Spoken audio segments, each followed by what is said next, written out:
High বন্ধুরা, আমি তোমাদের জন্য একটা ফিশের রেসিপি নিয়ে চলে এসেছি। নানা রকমের ফিশের রেসিপি তোমরা আমার এই চ্যানেলে পাবে।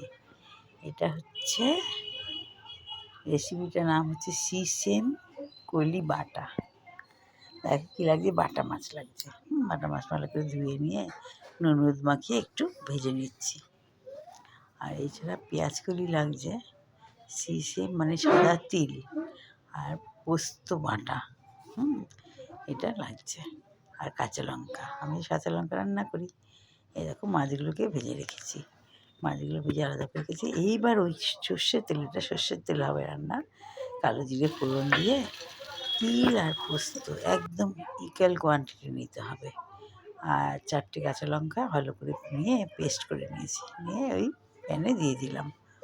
তার সাথে একটু হলুদ দিয়ে দেবো, নুনটা এখন দেবো না। নাড়াচাড়া করে যেই ভাজা মতো একটু হবে তখন আমি পেঁয়াজকলি কেটে রেখেছিলাম, তার জন্য নাম হচ্ছে কলি বাটা, পেঁয়াজকলি দিয়ে দিলাম। দিয়ে এইবার একটু কষাবো, খুব ভালো করে কষিয়ে। আর একটা জায়গায় আমি একটু গরম জল করে রেখেছি, সেই গরম জলটা আমি দিয়ে দেবো। হ্যাঁ, ওটা পরে দেবো। তার আগে কাশ্মীরি লঙ্কার গুঁড়োটা দিলাম, দিয়ে একটু ভালো করে মিশিয়ে নিচ্ছি। মিশিয়ে এইবার সেই গরম জলটা আমি দিয়ে দিলাম, দিয়ে একটু নাড়াচাড়া করে মিশিয়ে তারপরে একটু আন্দাজ মতো নুন দিয়ে দেবো। নুন দিয়ে একটু নাড়বো আর ঢেকে দেবে তোমরা। আমি ঢেকে দিয়েছিলাম। ঢেকে যেই ফুটে আসবে তখন ওই বাটা মাছগুলো আমি ছেড়ে দেবো।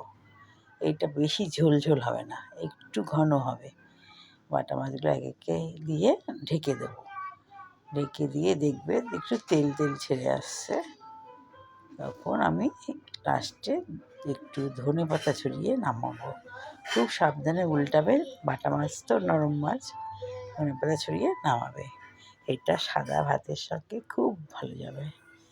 কেউ শুধু শুধু খেলেও খেতে পারো। আমি আজকে করেছি, খুব টেস্টি হয়েছে। তোমরাও আশা করি তোমরা বানাবে, বানিয়ে আমাকে বলবে কীরকম হলো। হ্যাঁ, পারলে সাবস্ক্রাইব করে দিও ভালো লাগলে। বাই। সেম করি।